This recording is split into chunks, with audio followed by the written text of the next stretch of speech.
I am Kamali, taking you through the stories people are talking about and sharing around the world on NewsFeed today.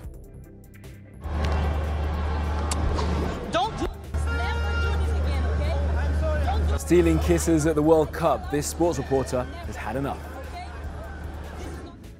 A new nation is declared. Asgardia will be on the moon. You can sign up to be a citizen as long as you pass an IQ test. Who is this stupid guy? Philippines President Rodrigo Duterte enrages his Catholic population. And Tuesday's Animals Doing Stuff will have you wishing you had a dog as good as this guy.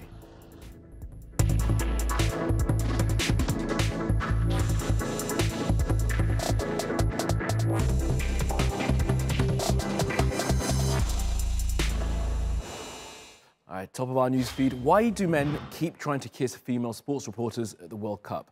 Now, the latest victim is a Brazilian journalist called Julia Guimarães. This video of her fending off a man has been watched and shared millions of times since it was posted on Twitter last night.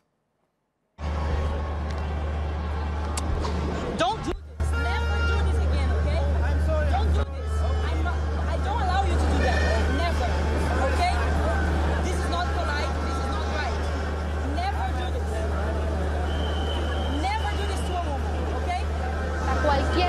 You might remember we showed you this last week. Now, this creep actually managed to get his lips on Juliette Theran's cheek, and he groped her too. He's since been tracked down and has apologised for his behaviour. Now, this won't be the last time a female reporter will face harassment while doing her job. But thankfully, social media will keep exposing the guys who are doing the harassing. But it got us thinking, what would happen if it happened to a male reporter? Now, if a woman came up and kissed me while I was live on location, what would be the reaction? And what if a guy kissed me? Thoughts in the comments, please. Thank you. Moving on. There were 4 World Cup matches last night. Beyond the game, we'll have all the details later, but we want to focus on just one of them, the match between Saudi Arabia and Egypt. I just had a look at some of the geopolitical issues that made up the match and made it such an interesting one. And spoiler alert, Saudi Arabia won by 2-1. So with everything going on in Russia this summer, there's the winners and the losers. But even if sport nowadays is just about winning, some losers still may have something to prove, specifically Egypt and Saudi Arabia. At face value, it looks like a friendly game between 2 neighbors, but if you know your politics or your people, you realize it's more than just that. Not to sound cliche, but it's definitely more than just a game. So first off, just a little matter of sovereignty. Recently, Egypt gave Saudi Arabia 2 islands, after the Egyptian president decided that it was Saudi land. Okay. Egyptians weren't happy about it, neither were the courts. But still, President Sisi and King Salman got their way. Many Egyptians saw this as a sign of ceding sovereignty to Gulf money, particularly since the country's most popular president, Gamal Abdel Nasser, had repeatedly stated that it is Egyptian land and that Saudi has no right to it. خليج العقبة هو أرض مصرية.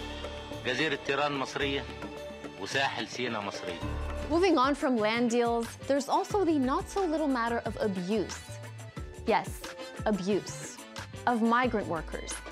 According to a report published by the independent media outlet Mother Masr, there's about 1 million Egyptians currently working in Saudi Arabia. That's around 40% of the total Arab migrant workforce in the country. The problem is Saudi Arabia has harsh sponsorship terms for migrants. So Egyptians who heavily rely on their Saudi sponsors are often subjected to abuse. Yet Egypt and Saudi Arabia do have common religious, ethnic, and historic ties, to the point where Egypt used to even provide the cover for the Holy Kaaba in Mecca. Yeah, that close. Yet if you read between the lines, there's an intense rivalry to dominate Arab culture and politics since the 1950s. Egypt has long been the center of culture, the arts, literature, and in some cases, modernity in the Arab world. But in today's new regional order, Egypt is lagging. And since 2011, the situation has been getting worse and worse, to the point that many don't consider it to hold the status that it used to have. Meanwhile, Saudi Arabia is only gaining influence in North Africa, the Levant, the Gulf, and making important acquisition across the region's media landscape. And there was that moment when Saudi Arabia and the UAE helped fund a coup in Egypt in 2013 that completely reversed the Arab revolutions in Egypt's modern history. Awkward. Yeah, I think we've politicized that enough. Moreover, the next World Cup is in Qatar, which both countries are currently boycotting and blockading. So everyone may be watching from the couch in 4 years, no matter what happens. All right, let's have a look at what else is trending on social media. Now, the NBA awards have been handed out and the playoffs are all done. The Golden State Warriors are champions again, so it's time to celebrate some of the best players of the game. Rookie of the Year went to Ben Simmons of the Philadelphia Sixers. He's an Aussie and from Melbourne, so that pleased my producer. Most valuable player went to James Harden of the Houston Rockets and was well deserved. He went to collect his award and took his mum on stage. But she's my backbone. Good times, bad times.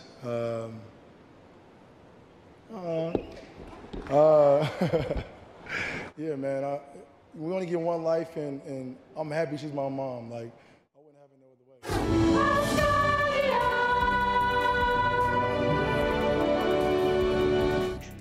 Well, that's the new national anthem of Asgardia. Never heard of it? Well, apparently it's going to be a new space nation on the moon. It's been an idea that's been years in the making thanks to this guy, that's Igor Asherbely. He's a Russian billionaire rocket scientist who's funding the whole thing. And last night in Austria, he held a big ceremony declaring himself the leader of the nation. Now, anyone can become a citizen of Asgardia as long as you can pass an IQ test. No idiots allowed. You can sign up to be an Asgardian too. I've already done so. I'm number 984,107. I probably should tell my wife. I'm not sure I'm going to pass that IQ test. Okay, this next story is a little disturbing. You have been warned. Prisoners in Yemen have smuggled pictures that they've drawn of alleged torture that they say is being carried out by troops from the United Arab Emirates.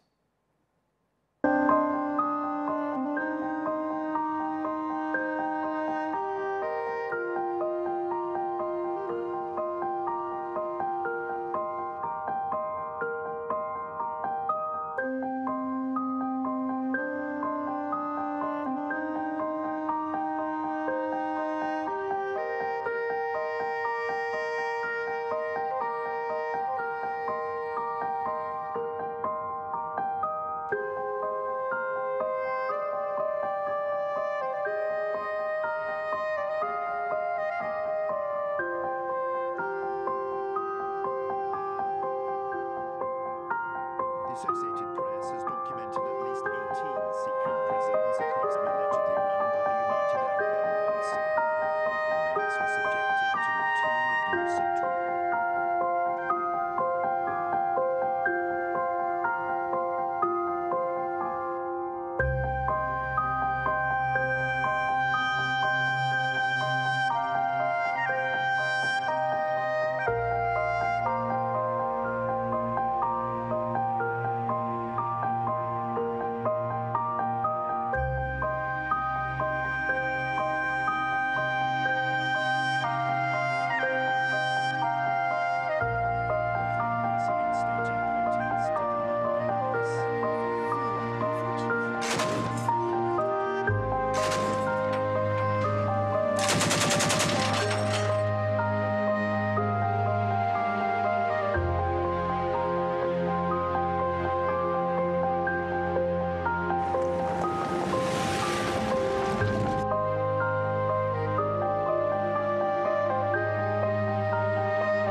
And now for something completely different. An Australian radio host pulled off a great bit of wordplay while being involved in a pretty serious discussion about the country's national disability insurance scheme.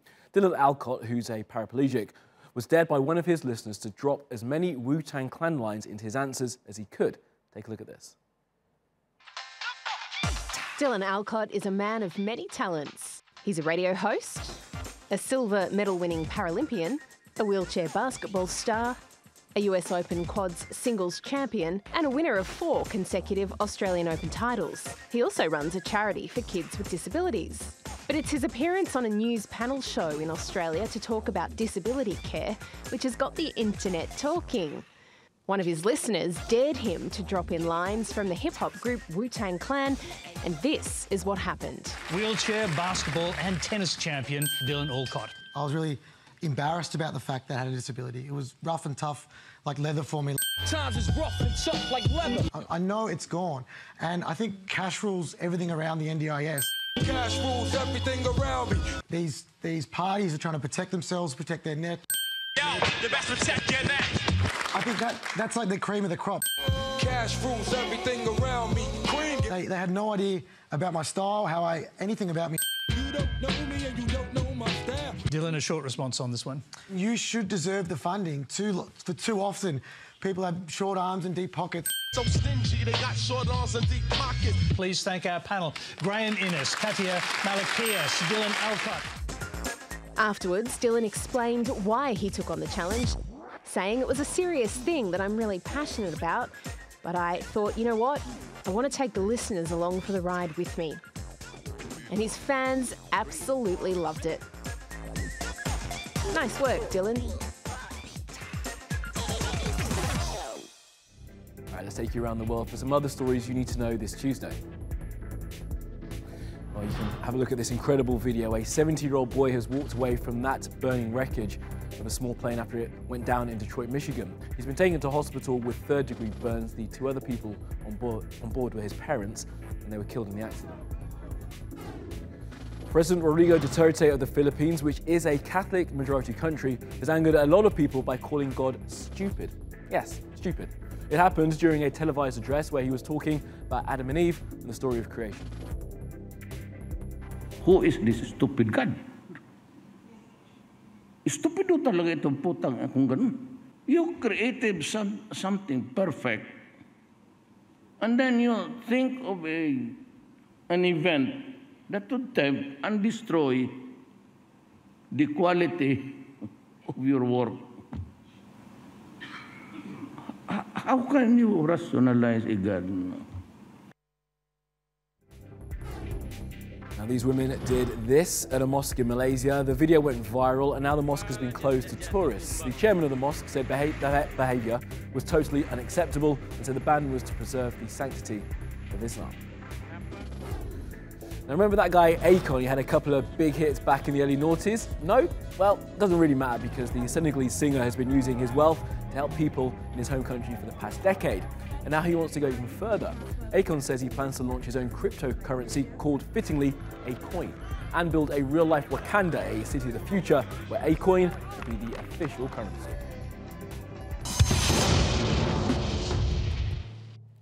Ollies, kickflips and grinds. Tricks of the trade if you're a skater, and now hundreds of Filipinos have hit the streets of Manila on their boards. Take a look.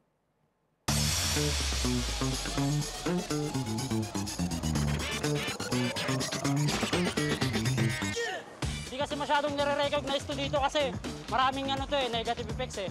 Pero ang nito, positive effects nito, natututo yung mga bata na maglaro muna imbis na maagang mag-asawa. Yung mga kabataan natin ngayon, naglalaro muna sila imbis na unahin yung pag-aasawa, yung panliligaw. Binabalansa nila, kumbaga meron silang time management na binabalansa yung pag-aaral at yung paglalaro.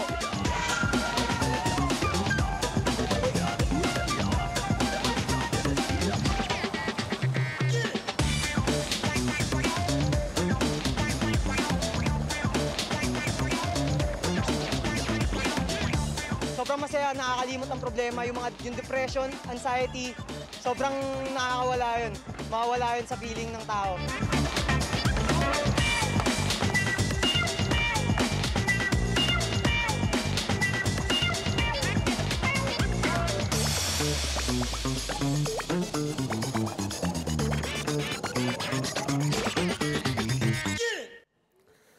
And in today's Animals Doing Stuff, this dog is demonstrating his doctor credentials. This is from a police training event in Madrid, in Spain. The dog is called Poncho, and after his handler drops, the dog literally leaps into action, performing a cardiac massage. Now, it takes strength and the right amount of pressure to be able to restart a heart, so I'm not sure Poncho would be any use as an actual emergency. I mean, look at the size of him. And he's a spaniel too, so he weighs no more than 20 kgs. Good effort, though, and good boy. That's a lot from the NewsFeed team. Reach out to us with your questions, comments, complaints and suggestions. I'm at Kamali Melbourne. You'll find us 24/7 on Twitter, YouTube and Facebook. Follow, subscribe and add. See you again tomorrow.